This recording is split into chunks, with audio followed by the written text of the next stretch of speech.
Good morning. Aha, this is working. I'm sorry that we're starting just a little bit late, but as the realtor said when they came in, they have their own little method of time, and we're getting there. We actually left one behind, so I'm going to try to make introductions here real quick. First of all, I'm Trina Philo, and I'm the Relocation Assistance Specialist, or Manager, and we have a partnership, a sponsorship with Berkshire Hathaway Home Services. They used to be Prudential, and really, if anybody remembers the good old days, 8 months ago, yes. And so I'm still stuttering over their name. We have with us today Tom Jangula. He's the manager. BJ Etheridge. They're not in order here. So Kathy Smolinski. And the new one here is Sally Bulgaria. I'm pretty close. And then with Stage Right Home Staging, we have Carol Morgan. Kind of wave your hand. And she brought an assistant with her, Patricia Hayes, who's just going to be an observer over there. So the first thing on the agenda is make sure you have your cell phones off, please. And then what we're going to do is they're going to get up and talk their presentation, and if you have questions, do you want them to hold them or ask as we go? And if you have questions, please raise your hand, and we'll get a mic to you. So, Tom, are you the first one up then? All righty, so here is Tom. Yeah, there we go. Okay. Good morning, everybody. I'm sorry for our brief delay here, and this is a little awkward. As Trina said, my name is Tom Jangula. I manage 2 offices for our company, the location here in Battle Creek and also a location in Marshall, Michigan. We are part of a 40-group office with offices throughout most of Michigan as well as northern Indiana and approximately 600 real estate agents through that area. So whether you're here or throughout most of the state, we have an opportunity to help service you. I know that Carol Morgan and her group also cover a large part of the state and would also be able to service in those areas. A few points that we're going to cover today as part of prepping your home for sale. The first area is going to be financial considerations. We're going to move from there to making determinations on using an agent versus attempting to sell the home yourself. Talk about some things that you might want to do on the exterior of your home to prep it for sale, the interior of your home, and then also actually talk more specifically about staging. I do encourage you as we go along to ask questions if something comes up, but we do have some time structured in at the end for Q&A as well. And with that, I am going to hand it over to BJ Etheridge, and thank you so much. Okay, again, my name is BJ Etheridge. Thank everybody for coming today. One of the first big questions you want to ask yourself, are you able to sell your house? So you need to know, of course, how much you owe on the house. A lot of people, when I meet with them, they think they know what they owe. They might tell me they owe $100,000, and then when we get to the title search, find out they owe $120,000, which of course would make a big difference on any profit you might make. So you want to make sure you know where you are financially, what you owe on the house, and then again, what your house value is. There's several ways to determine house value. One of the best ways, of course, is to contact a realtor. He's going to run a market analysis for you, find out what's going on in the neighborhood, what houses have sold for, what the competition has their houses listed for, and that'll give you a pretty good idea. The other thing we look at, of course, is what you paid for your house originally and how long you've been in it. We'll do a study on how the market's performed over several years to tell you, as you know, the market didn't do real well for quite a few years, but it is starting to increase, so we like seeing that. There's several research to determine market value. One of them, and this is an old one, is the SEV. That's state equalized value. And typically, we used to say your house was worth double the SEV. So if the SEV is 42, then it should be worth 84. Then we also look at things like condition, location, upgrades that you've done to it, outbuildings, what your neighbors' houses look like. Those sort of things will also affect the value of your house. So again, a realtor is a good resource for that, and probably your best because we know the local market. Also, there's an appraised value. Unfortunately, we don't get that a lot of times until the buyer has a lender come over and appraise it. In the old days, the appraisers were over-appraising houses. They were just giving money away to everybody, and that's pretty much what got the housing market in the bad situation it was in. And now they've swung the other way where they're almost under-appraising some houses. So We have to be careful of that, where we don't want to list it too high, because if it doesn't appraise, the buyers can't get the money for the loan to buy the house. So again, an appraiser ultimately is going to come in and tell you what the lender is going to be willing to loan on that house. And they do the same sort of search market study as we do. So they'll look at the same numbers we do to help with that value assessment. There's also other things out there, a lot of online appraisals, a lot of online market studies, Zillow, Trulia, Realtor.com. The only problem we're finding with them is they're more of a global approach. So they really don't know certain neighborhoods. For example, around Battle Creek, they may do a broader study, Kalamazoo, Grand Rapids, Michigan, and some of those numbers get skewed sometimes. So again, that's why you want to a lot of times go with a local agent who can tell you more what's going on. Any questions on that? Yes, sir. That's not a bad approach. There's a cost involved with that, though, so you would have to pay for that. But that is a good way to approach it. And a lot of times when we have a lender who doesn't appraise it properly, or we don't feel they did, then we will look for a separate appraiser. The question was, is it a good idea to get your house appraised before you put it on the market? And that is a good approach, and a lot of people are doing that. It might not be, and the payoff amount is also calculated to the day of closing. So that's going to change right up until we know when the closing date is. But it should be pretty accurate, and you can always call your lender any day, and they'll tell you exactly what your payoff should be. That might not be totally correct. Okay. The next thing we'd like to cover is FSBO options, listing with an agent, or FSBO stands for For Sale by Owner. What a FSBO is. Anybody didn't know that. You want to consider the ability to market your house. 33% of people find their homes through an agent.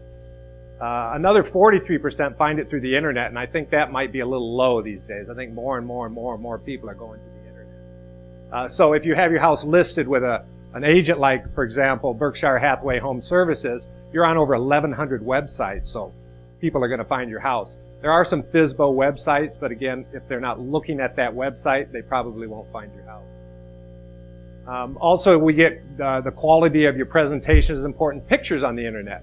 If people pull up a house and there's one picture or 5 pictures, their odds are they're going to pass that up.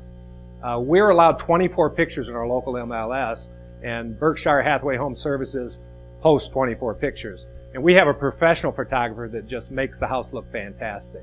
And we're the only service in town that uses that option.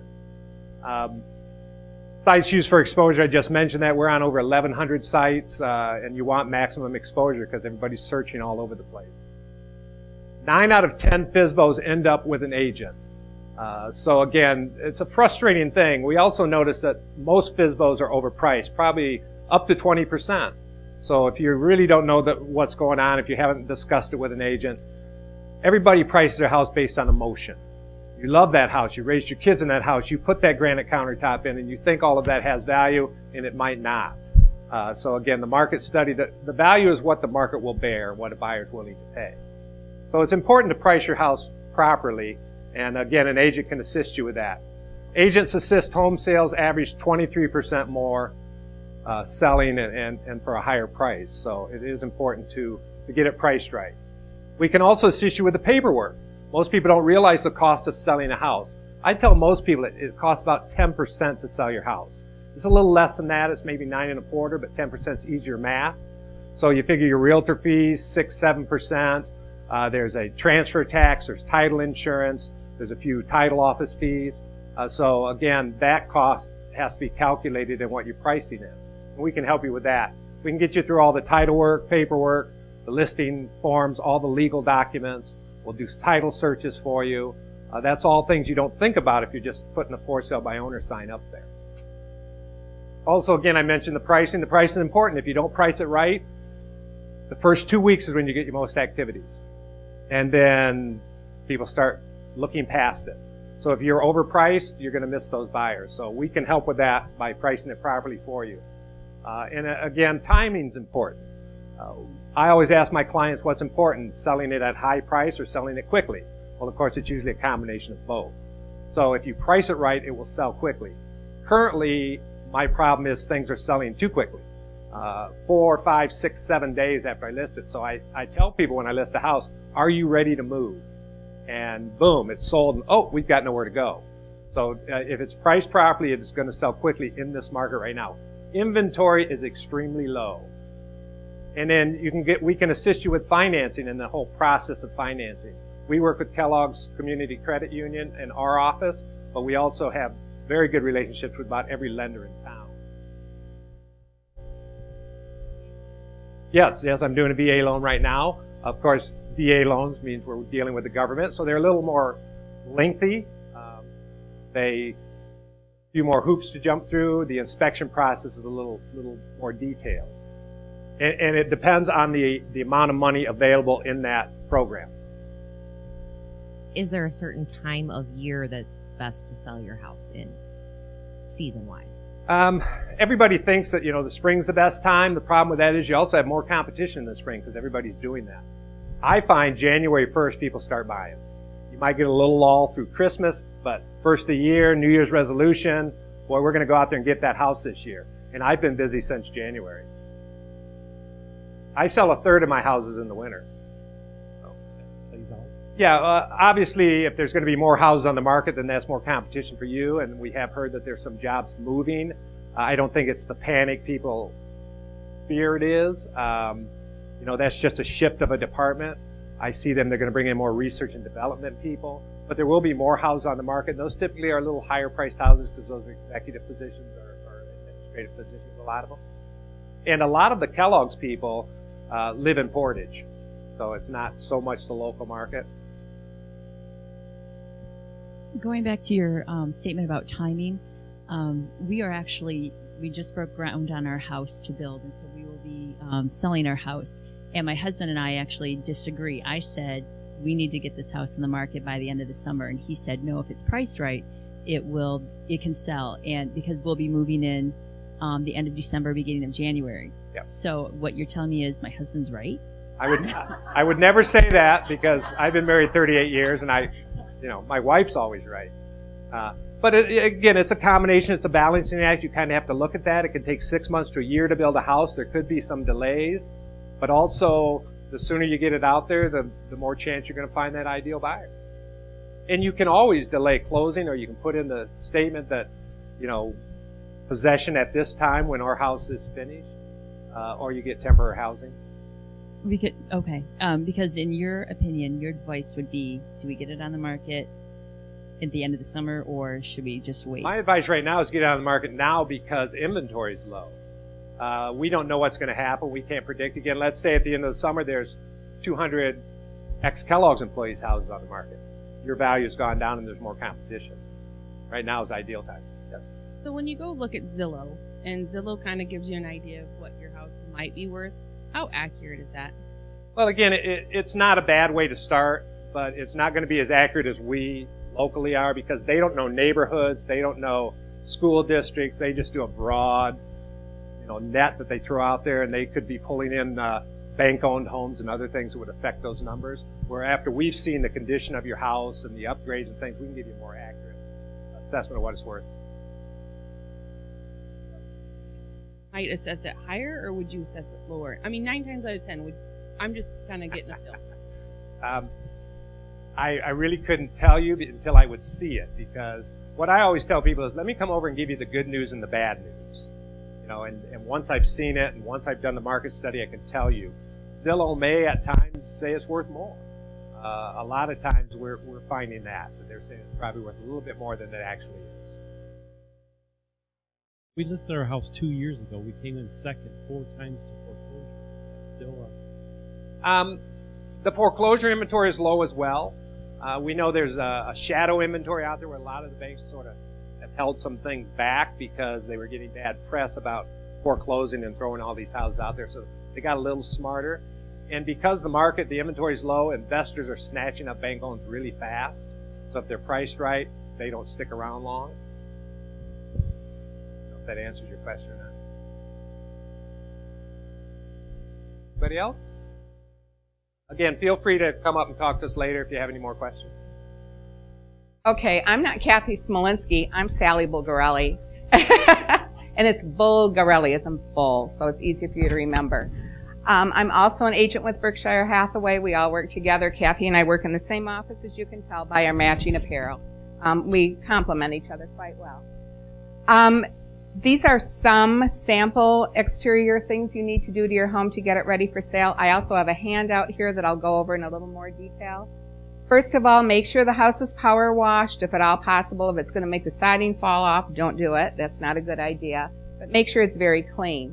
As far as painting, yeah, if you have peeling paint on the exterior of your house, by all means, fix that. And I don't mean going over the patched parts and just putting a little swab of paint on there, because that doesn't work. It doesn't work on the interior, it doesn't work on the exterior.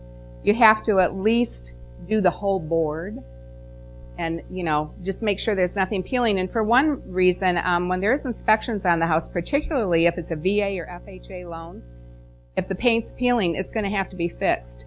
And if you don't fix it when the weather's nice, in January you're going to have an offer and you're going to be out there painting a house where the paint's going to literally fall off and may not still be up by the time they re-inspect the house. So make sure you do that. Windows and screens, if they're broken or missing, it's pretty obvious. You need to repair them. If your dog has clawed a little hole in the back screen of your door wall, not that I would have anything like that, you might want to have that replaced. Don't, you know, crochet a little doily over it, because it doesn't work. The roofs are very important in selling. Make sure your roof's in good condition. If it's older than 14, 15 years old, it could dissuade a buyer from buying the house. You can buy home warranties for your home to offer to a buyer, which are a real good incentive, but they don't cover roofs. So that's something an inspector may point out. If you decide not to have your house re-roofed, you might want to be prepared to bargain with a buyer when they make an offer on the house and have their own inspector on it. Just be prepared that they might ask you for some money or reduce the price of your home. Gutters, pretty obvious. Make sure they don't drain towards the house so you don't have water going into your basement, so it's sloped appropriately. In your yard, make sure it's always mowed. Trim around the sidewalks. That goes into my little handout here too.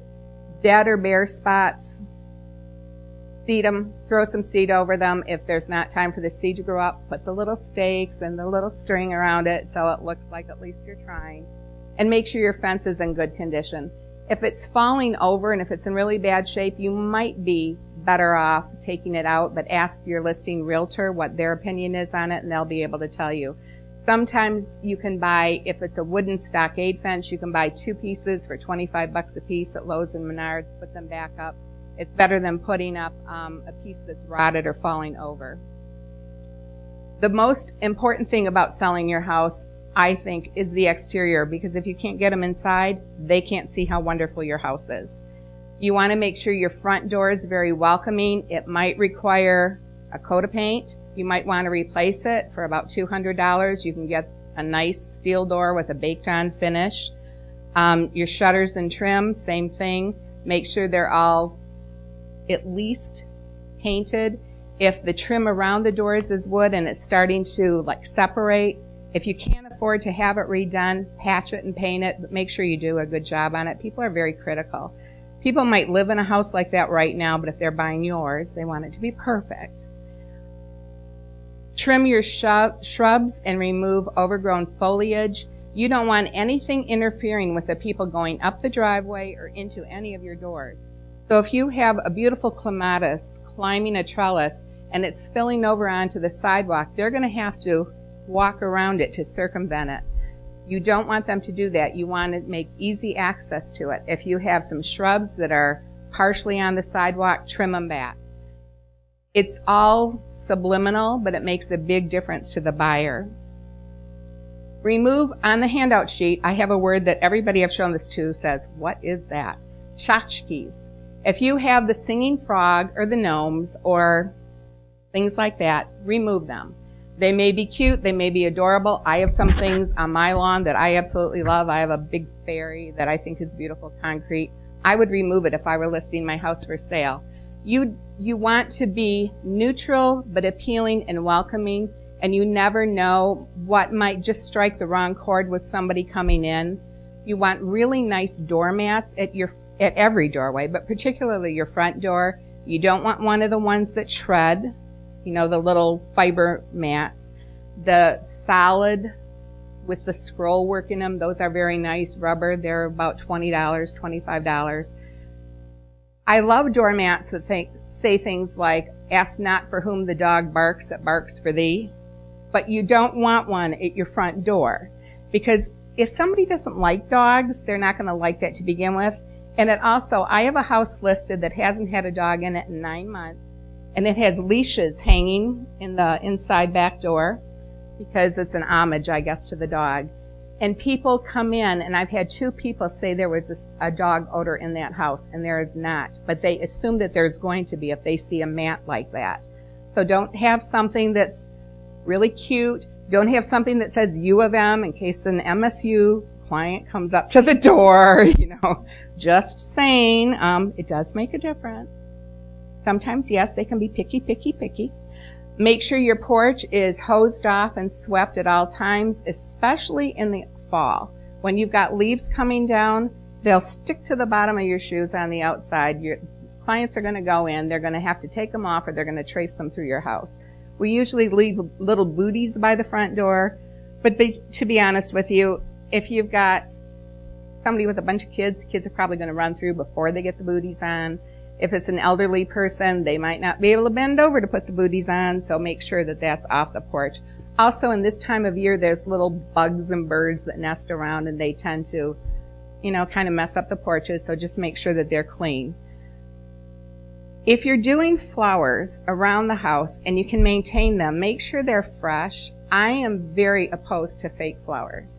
I think they look cheap. If you can't have fresh ones on the outside. Now, I think Carol might have something different to say about that, but I think don't have them at all. It's good to have something with color. And if you're occupying the home and you can water them or have a neighbor water them, go ahead and do it. It adds a great pop of color to the house. But if you can't take care of them, no plant's better than a dead plant. And I think no plant's better than a fake plant myself. Only because I think sometimes they're very overdone. The little U's that go on each side of a doorway and the planters that are fake that you see a lot of times at Christmas and then people leave them up all year round, those are okay. Those don't look like fake geraniums. Got what I'm saying? Get it, people? I'm on YouTube. I want big responses. Okay. If you can make your front porch welcoming, put a chair, a little side table, some cushions on the chairs. You can get them inexpensively too if you don't have them. Make it look so somebody wants to come up and just sit down and look at the neighborhood and see how wonderful it is and relax. In the winter, you can't really do that, and you don't want it full so that, again, people can't come to your front door. If you have a long, very narrow porch, you don't want things, you know, all the way up so that if people come up the side stairway that they're going to get in the way. And if you have a chipped mailbox, replace it, or a really worn mailbox. You don't have to spend $100 on it. You can get an inexpensive one, but if it's pretty abused, just put a new one up there. Unfortunately, you can't take the mailbox with you when you move, but these investments will save you money in the long run. If your house is on the market for a shorter length of time, you're saving money because you're not paying the mortgage rate, you're not paying taxes, you're not paying utilities, upkeep. So what you want to do is get that house to sell quickly, and you need to get them to come in the front door. Okay? Any questions? Oh, yay, questions. Yes. I have a house that's going up for sale, and I have a vinyl fence that leads up to my house. Mm-hmm. The vinyl fence received some damage during the winter with the ice storm, and it's supposed to be replaced. It's only a few sections that have damage that you can visibly see currently. Mm-hmm. But the problem is the style is no longer available. So what I was thinking, and it's probably incorrect to think that way, but I thought I would give the buyer the option to purchase whatever they like. No, that's perfect. And that's exactly what I would suggest that you do. Okay. You can put in a credit. If you have little things you're worried about, like the fence, which isn't necessarily a little thing, I have even at times taken a shadow frame and framed gift cards to Lowe's in there and a little sign that says buy this house and get these gift cards for your new paint color. But you could do that for a fence too, or just make sure your agent writes that into the contract, and that will make a huge difference. Okay, good. Okay? Great, thank you. Good thinking. Is there a difference between the yard for out in the country with acreage versus the city? I'm glad you asked that question because I live out in the acres. country, and there's no way in the world I'm mowing 5 acres. Right. It's just not happening. Yeah, there is. There is a big difference. You don't have to maintain it as closely as you would in the city. You do have to kind of look at the neighborhood. You don't want stuff outside again. People tend to leave the rakes and the wheelbarrows and things outside in the summer more in the country, I think, than they do. I'm not trying to be, bigoted, but I live in the country. This is what I see. I would keep the area close to the house, though, as clear as you can. But no, don't worry about the whole whatever acreage you have or whatever land you have. It can look like more upkeep to people, too. It's like if I have to mow all of this, I'm going to spend my summers on a riding tractor instead of by the lake or whatever. Okay? Any other questions? Yes. Run. I'm gonna guess that because you said eliminate the tchotchkes, but I'm also concerned about play sets and play yards, and I mean I know like the little toys that you can pick up, the dump trucks and stuff like that, but I'm also looking at the basketball hoops. I don't know where you're putting a 6-foot basketball hoop. No, so. you can leave out all the play equipment. That's not a problem and could actually be an asset to a person. And you can, if you want to take it with you, you can write in there, or you can put, we'll remove if necessary. Usually people like that.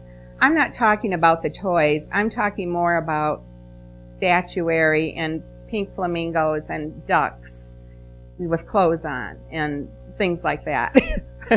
But play equipment's perfectly fine. Other questions? Okay, now I'm going to turn it over to Kathy Smolinski, who will be doing the interior.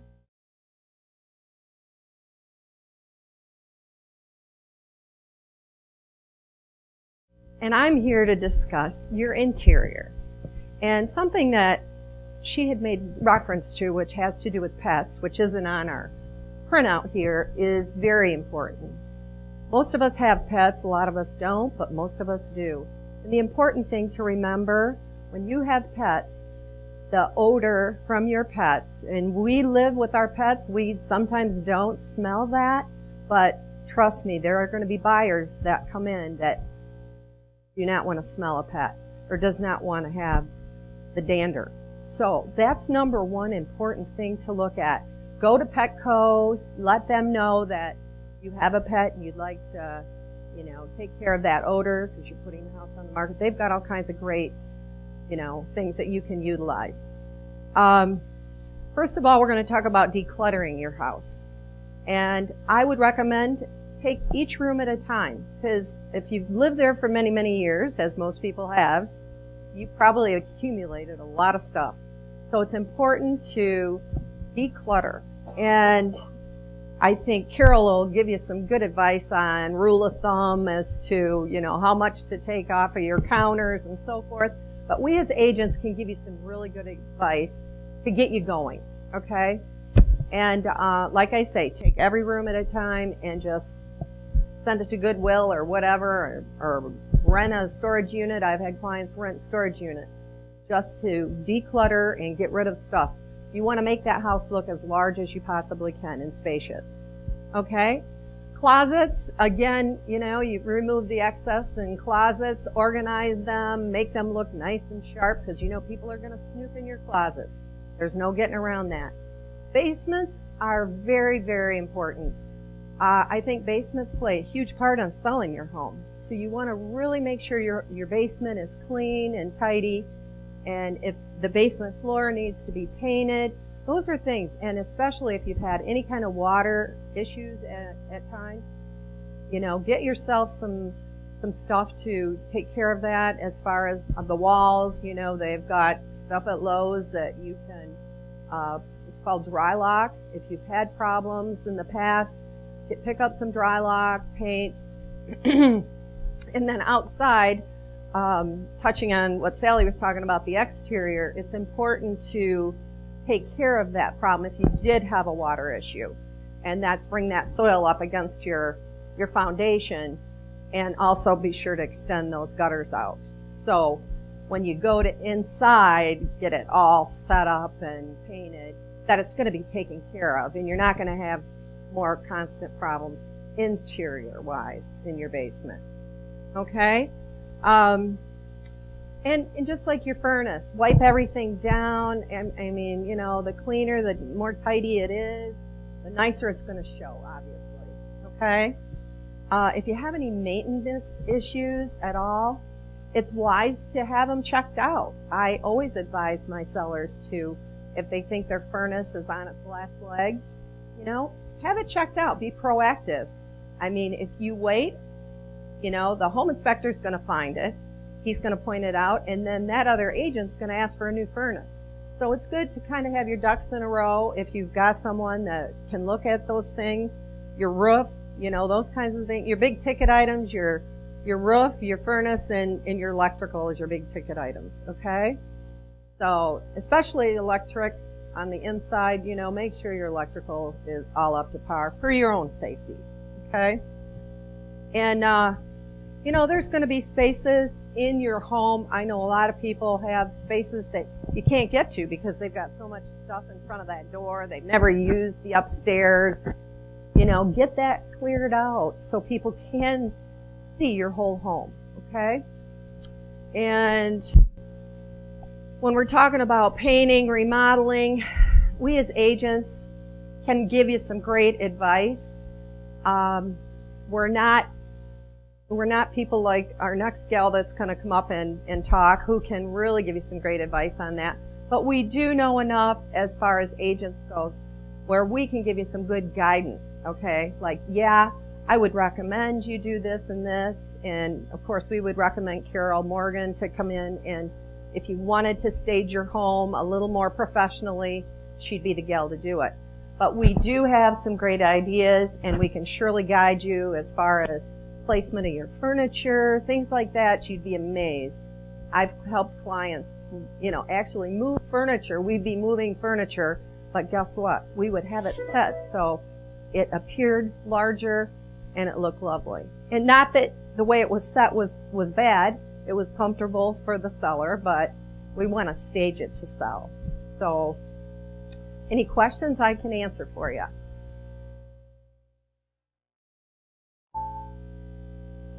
In regards to paint, right now we've got pictures on the wall that are personal photos. We plan on taking those down before we list the house, but that means that there probably are fade marks. So with the pictures up, the paint looks great, but when we go to put something else there, should we paint beforehand or just write that in where there's an allowance, or what would you recommend? I would recommend you paint if it's not a huge endeavor, you know. A lot of people say, take your personal pictures down, just leave a few pictures up. And again, she's going to give you more advice on that, but I definitely recommend take the personal pictures down. People are nosy. They want to know, who are you? And, you know, they need to be looking at your home, not, you know, your personal items. And again, it is going to open up a can of worms for you. You know, you're going to have to fill in those holes, repaint, and again, we as agents can help guide you that way, because depending on your home and your neighborhood is going to really, whether it's going to be worth it to you to do that. And if it's not worth it to you to put $2,000 into paint and redoing it, we may say, you're not going to get that out in this neighborhood. Just leave your pictures on the wall. It just, you know, everybody's a little different depending on neighborhood and how much can we get for the house and so forth. So we can give you some great advice when it comes to that. Okay? Any other questions? I guess this is an exterior question. Sorry, but the painting brought my thought up. We had some younger kids come through our neighborhood. We live out in the country, and they spray painted our trees bright green. So my question to you, should we spray paint over that brown? Or, I mean, I don't know what to do with our pine trees. I don't want to cut them down, but I don't. No. So what is your? Wait a minute. Your pine trees are painted lime green? The trunks are painted lime green, correct. Apparently it was a fun thing. Apparently. I'd probably have that. I'd probably go to Lowe's or Menards and see what kind of paint you can get and fix that. I just don't think it's going to be attractive, in my opinion. But as far as interior, you have any other questions I can answer? Good. Okay. Next up is Carol Morgan, and she's from Stage Right's Home Stagings. I am. Is this on? Is this working? Okay. Okay. Oh, okay. Surprise. I'm going to go up here so I can see better. But while they're fixing that, I just want you to know that we've been around for about 7 years. We are a locally owned grassroots company that my husband and I started 7 years ago. We currently have 4 stagers, and we have prepared or assisted homeowners in preparing 900 homes. So we have a lot of fun. Kathy talked about subliminal, and that's something I want you to keep in the back of your mind when we talk, because we're really going to talk about marketing. If you've watched HGTV, forget that. That's not reality. Everybody says, oh, you have a really fun job. Yeah, okay. Sometimes it is, sometimes it isn't. I want you to know that you can go to our website. We have some handouts for you. You can go to our website and you can get what's called a Ready, Set, List report. And it has detail as it relates to what Kathy and Sally talked to you about in terms of, decluttering and how to identify clutter. Because I'm kind of thinking some of my stuff isn't clutter, but maybe somebody else would. So helps you to define that. So we have some handouts. We also have some nifty coupons for you that is going to take some money off of a verbal consultation, because we are partners with Berkshire Hathaway. Normally a verbal consultation with our company is $185, and if you pick one of those coupons up today, it'll be $150. So anyway, staging. Staging is primarily about placement, and it is about marketing. Has little or absolutely nothing to do with your style, your taste, or your decor. And the big piece of bad news that I'm going to give you today is you can't change the buyer, you can only change the product. I understand that it's emotional when you're selling your home and you're going, why can't people see the potential? I promise you they can't. Only about 10% of the population has the ability to see beyond. And I understand that it's not always the most fun process. Proper preparation of your home is about maximizing the sales potential. Doesn't matter whether the market's hard or soft. There's always buyers, there's always sellers, okay? You want the most money for that home at that particular time that you are selling. And it is an emotional thing. People come in, it's about ambiance, it's about marketing, it's about telling a compelling story. This is your largest personal investment, so think deeply about what you're going to do. Staging is marketing. So we're going to talk about preparation, presentation, and promotion, or ready, set, list. Okay? So you tell me, which is the most compelling story? Yeah? This right here, isn't it? Coca-Cola's going to sell Coca-Cola. We love Coca-Cola, but we really love Coca-Cola when there's a little boy or a kitten or something. This is marketing. This is getting people excited. And that's what you do when you professionally prepare your home for market. Okay? The real estate industry is changing and correcting itself. The marketing process we used to use is no longer applicable. Things are different. We have different people that are buying houses now. So you say to me, well, I've sold many homes. What has changed? The psychology of the demographic has changed. Buyers want move-in ready. There is more television. There is internet. People are busy. While we used to cast a wide net, now the whole idea behind marketing your home is to cast the perfect lure. Who is going to buy your home? Who is that demographic? Is it an entry-level home? Is it a home that's going to bring in an entire family? Is it a home that likes a little bit of, space between them and the neighbor? Is it a home that wants, or is it a family that wants an open floor plan and you don't have one? How do you do that? Staging. The top 3 things that new homeowners have on their wish list from the home game, you guys can check this out. Fresh paint. The number 1 thing they want. Oh, it's got fresh paint. Cheapest thing you can do yourself, but they love fresh paint, okay? Newer flooring and organized storage. They truly believe that they can live like you when they open your closet and it's perfectly neat and organized with cute little bins. It's, oh, I could live like this, all right? Your target market is most likely, not completely, but most likely younger than you, so you must appeal to that demographic who is going to buy your property. Real estate is retail. Money in, money out. Okay. You have to meet the expectations of your demographic. Now, I did not choose vacant properties to show you today. I chose properties that people are actually living in, and just some little things that you can do. Before this was a very taste-specific home with a crystal chandelier, Queen Anne furniture. I can tell you that's not who was going to buy the house. That is not who did buy the house. This house, we ended up changing out the light fixtures, just brought in some different chairs. It had white brocade sofas. We took those out. We took down the valances. We had Gerbeau valances. It was very formal. 5 showings, 5 offers, sold at top price at $635,000 in Battle Creek. It's a competition. You have to have a plan. 92% of potential buyers view the internet before they call an agent. That's from the National Association of Realtors. Proper preparation gets a property media ready. The very first thing they're going to see is the MLS photographs. You know, they've said, oh, you know what, I want to buy a house. So I want to pay this amount of money. I want this many bedrooms. I want this school district. And these things pop up, right?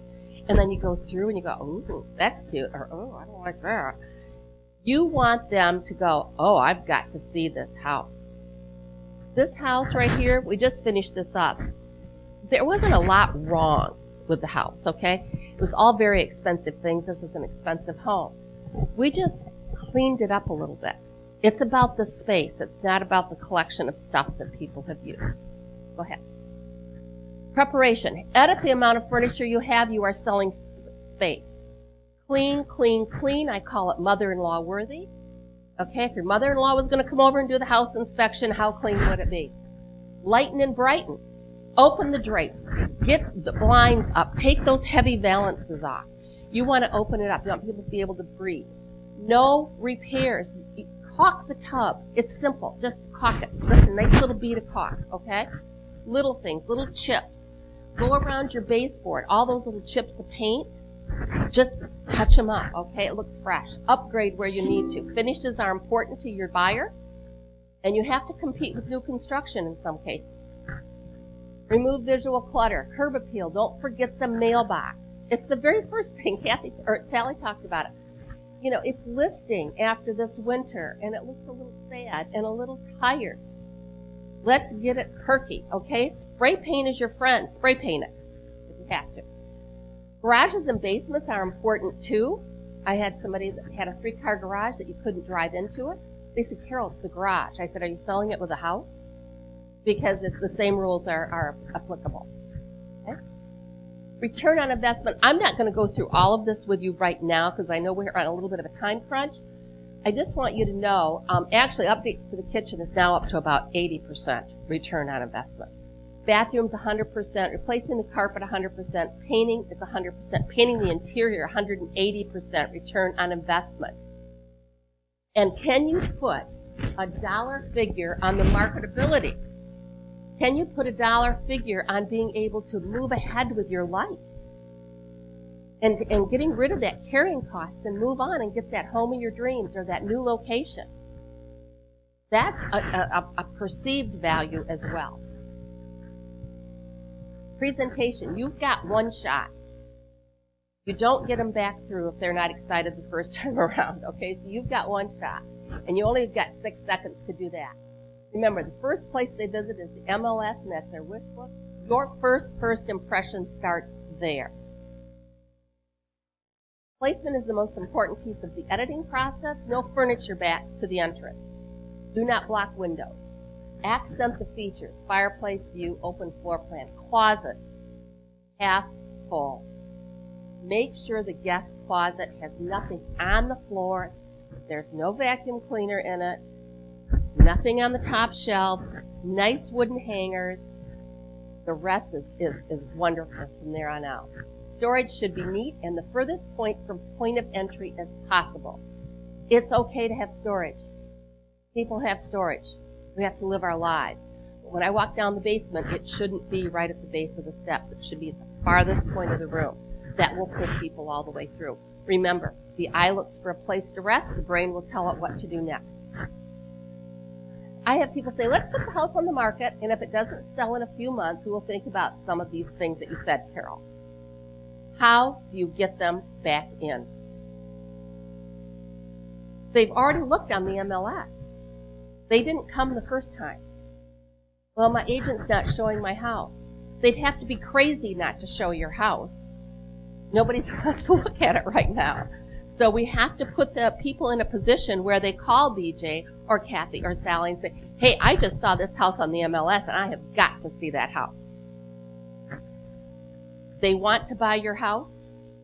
When they go up to the front door, all you have to do, if they are there, all you have to do is meet their expectations at that point. And Ready Set List will tell you how to do that. Be ready for the first go around. This is a vacant, but you can see we changed some color. It's outdated, and that's that. If the new homeowner wants the property changed, they can do that themselves. What if I make changes and the buyer doesn't like them? Really? The wallpaper? It was pink and black, by the way. It's kind of hard to tell here. This is kind of a light cream color. Nobody, this entire house had wallpaper like this all the way through it. It was Waverly hell. It was all over the place. Okay?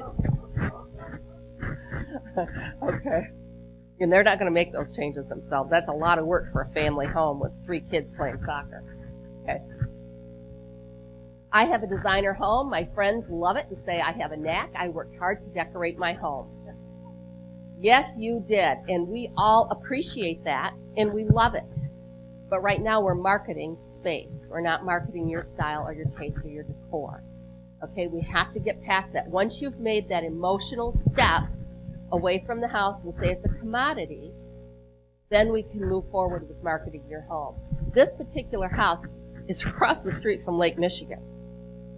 Very traditional on the left. Heavy. We had a lot of jeweled colors in the house. Client was in California, actually. It's a primary residence rather than a secondary residence, but we still tried to make it beachy and fun and light. Sold right away. It's been on the market 2.5 years.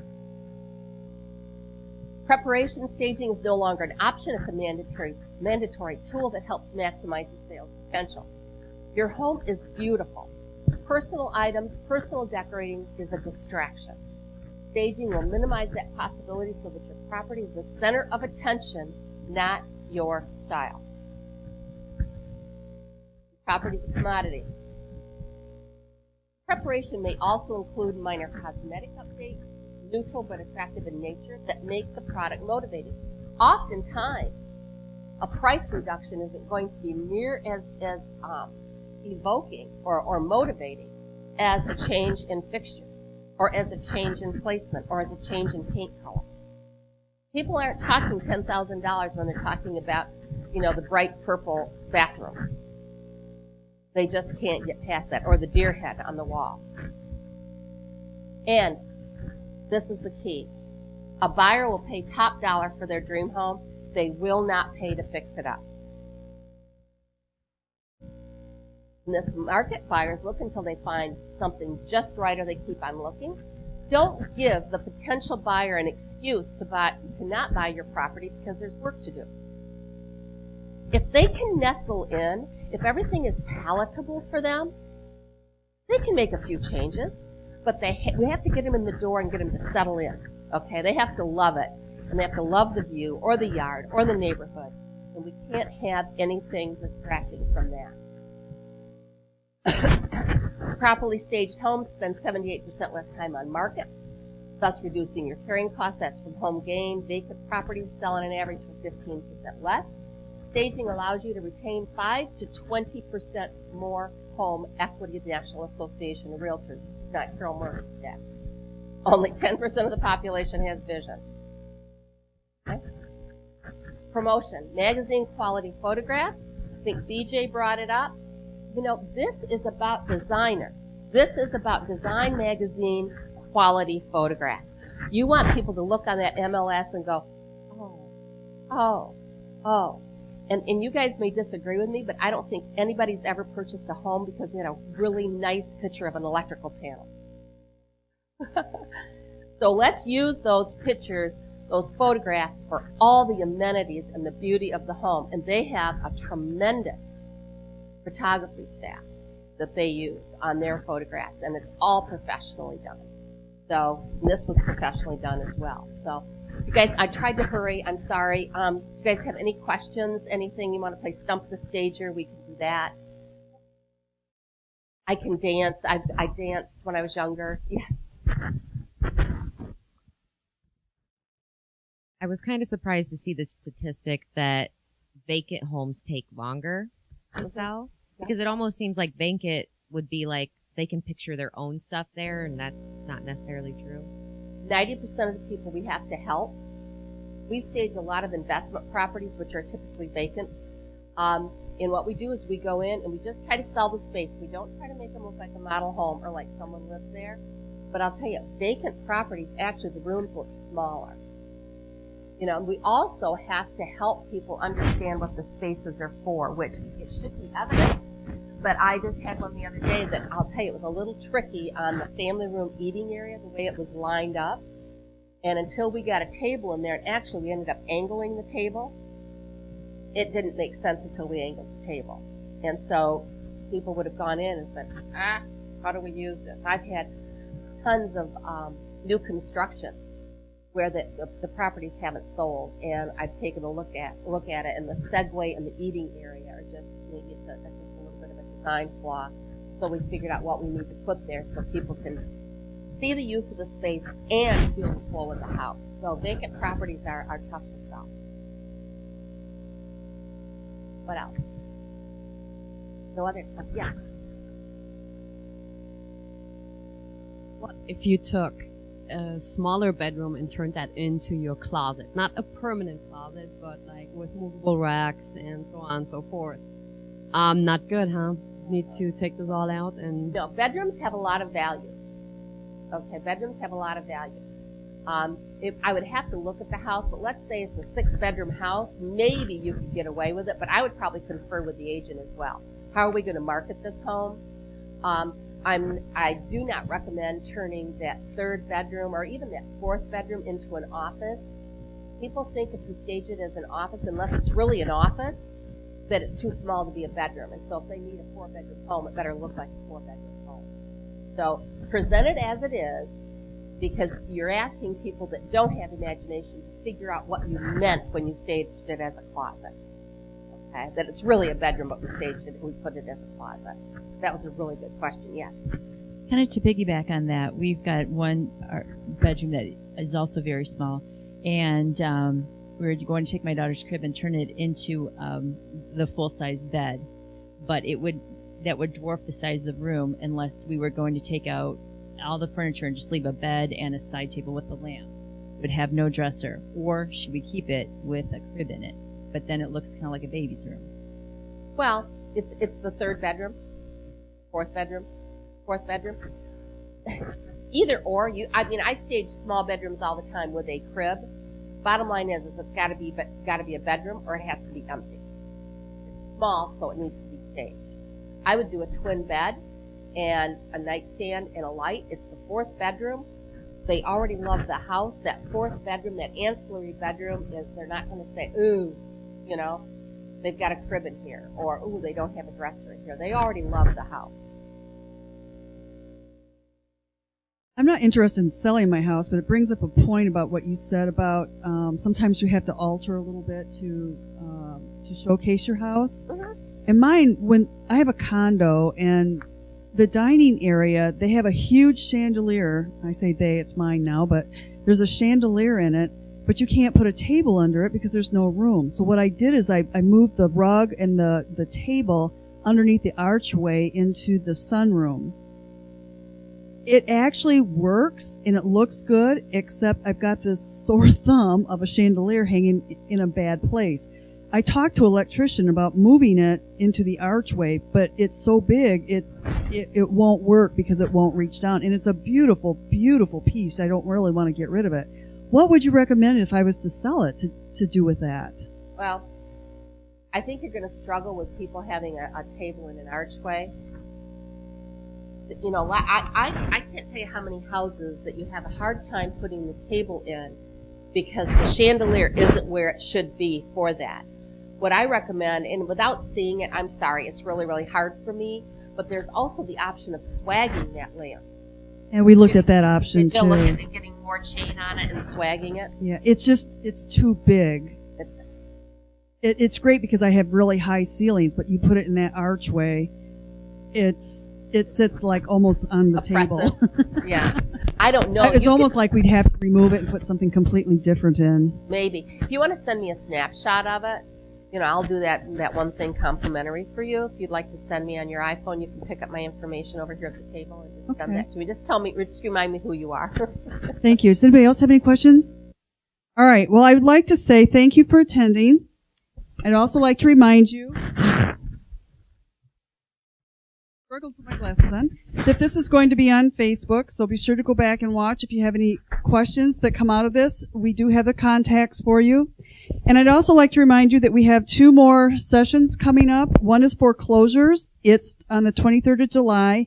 Please pass the word to that because we know that there are people here in our community that are struggling, and it could be family, it could be friends, it could be yourselves, it could be your coworkers. So spread the word, have them come, and that will be a panel discussion.